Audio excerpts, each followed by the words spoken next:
You ever wonder what would happen if a major power transformer fails in a data center? For most businesses, it's a disaster. But for an engineer, it's a scenario we planned from day one.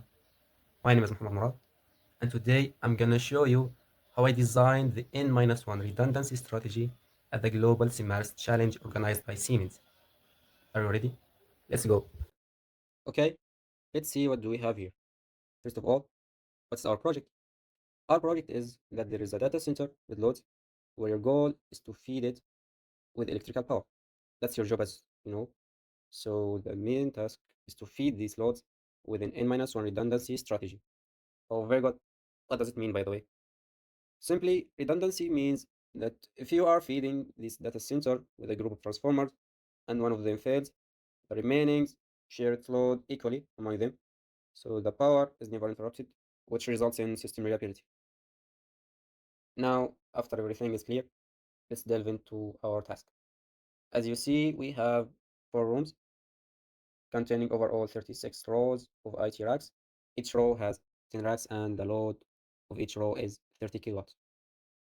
It's worth to mention that the power factor is 0.95. Also, you have 6 electrical rooms, as you see here. Okay, which means that you are allowed to use up to 6 transformer with the following ratings.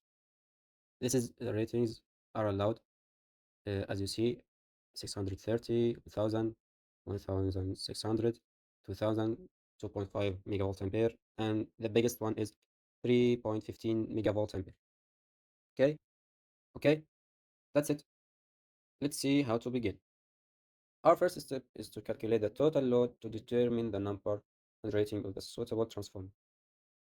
So we have 36 row. Each one includes 10 tracks, and each track consumes 30 kilowatts. Then the total load is 36 multiplies 10 multiplies 30, which is equal 10.8 megawatt. And after taking power factor into consideration, so the total load in kilovolt ampere will equal 10.8 divided by 0.95, which is equal to 11.37 megavolt ampere. Note that this is really a huge load, so you should be careful in selecting your transformer. Now, let's take a look at the available transformer ratings and note that you are allowed to use only 6 transformers. Okay, so the first 4 ratings is not available.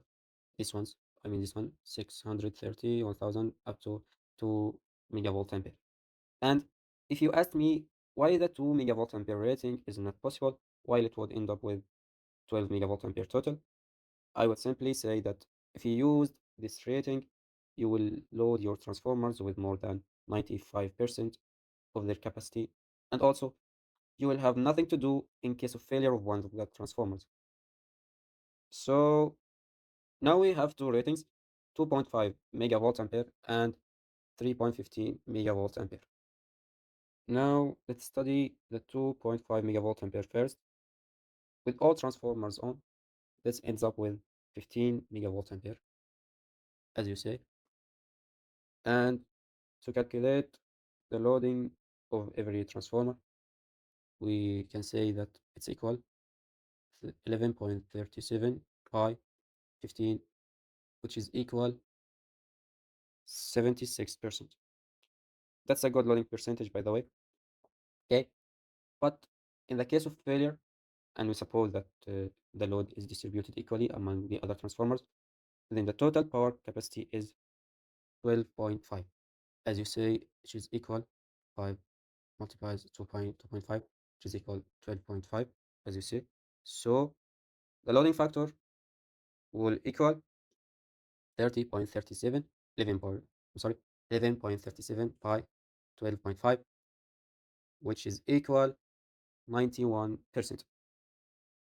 It's also a good loading percentage, by the way, but I recommend using 3.15 megavolt ampere rating, even though the 2.5 megavolt ampere is doing great. That's all because this data center is a critical project, so you have to take more safety factors to avoid any potential failure, even if it will increase the initial cost. So finally, we got six transformers with 3.15 megavolt ampere, which will be loaded in this way.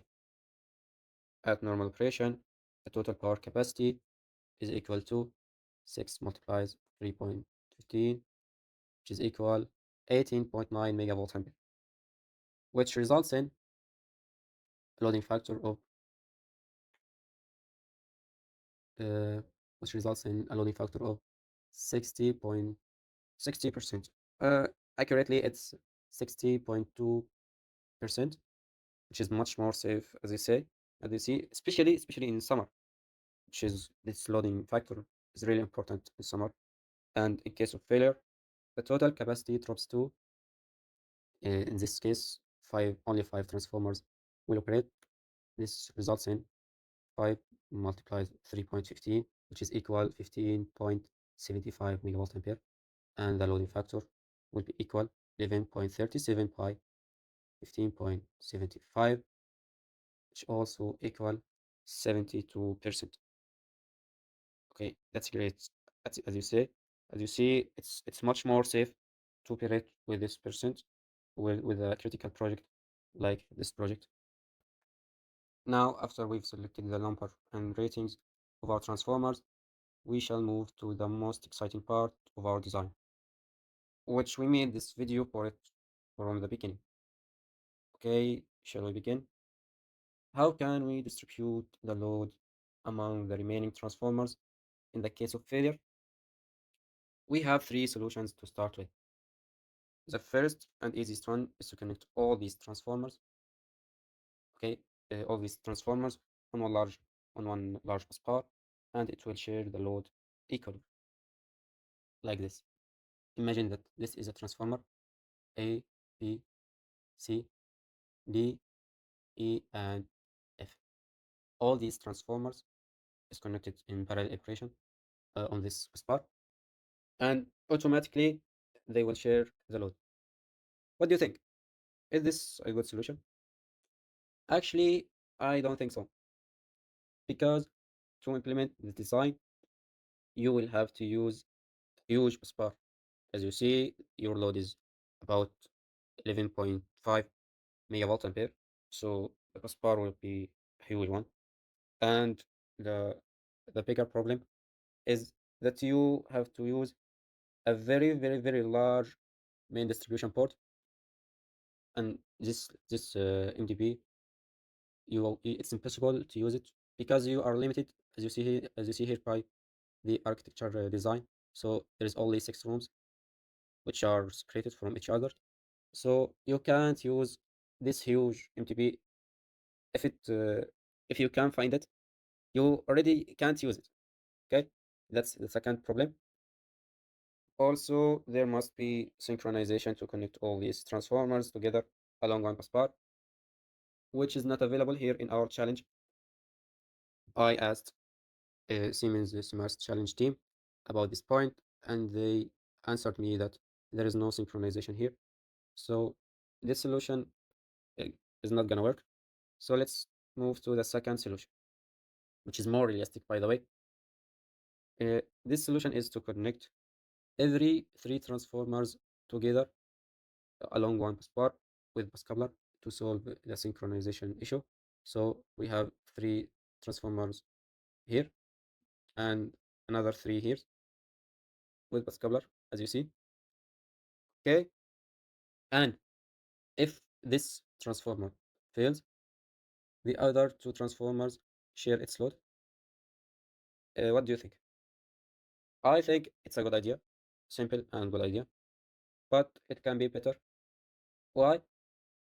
Because if you noticed that the task is to distribute the load equally. You heard what I said? Equally as possible as you can among all the remaining transformers.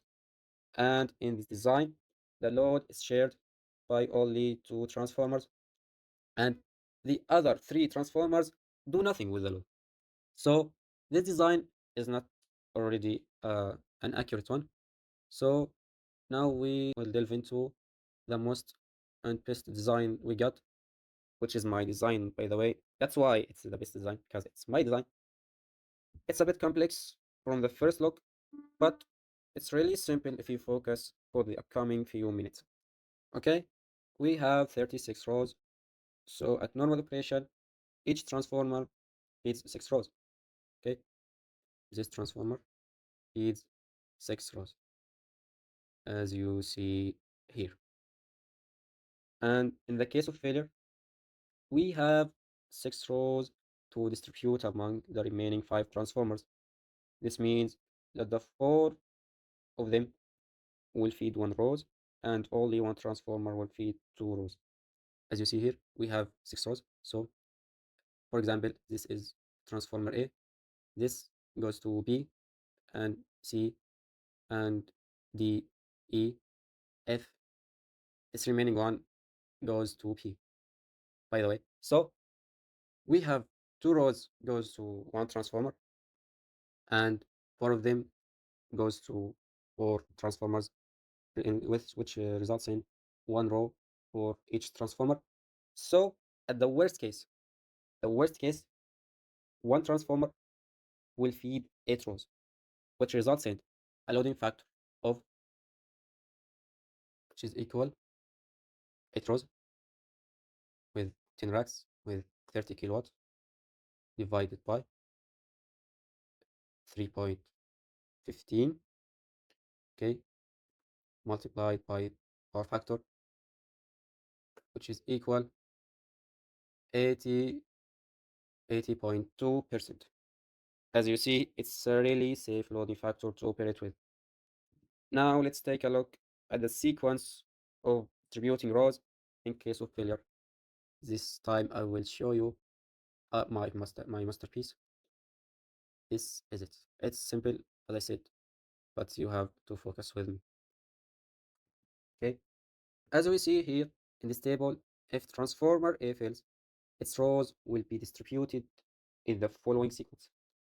Start with the next transformer, which is B, by the way, and end with it. So you will start the sequence by transformer B and end with transformer B. We have 6 rows. Okay, so standby transformers is B, C, D, E, F, and P, and so on with the next transformer P. So you will start with C and end with C, like that, and so on, etc. So finally, each transformer feeds only 6 main rows, like as you see here. Each transformer feeds 6 main rows. This is and 6 standby rows, as you see here in the table. 2 rows for the transformer before it, like here in transformer B. What is the transformer before it? A. So 2 of its standby rows, it belongs to transformer A, like here. 1 and 6 is connected to transformer A, okay? And so on with transformer C and D and so on, etc. So, and finally, you will have 4 rows, 1 for each transformer for the other ones. And that's it. It's simple as I said to you, if you focus. Finally, I want to thank you for watching, because like you noticed, we've reached the end of this video, and I want to thank you for watching, and I hope this video was useful to you. I'm waiting for your feedback in the comments below. See you soon. Thank you.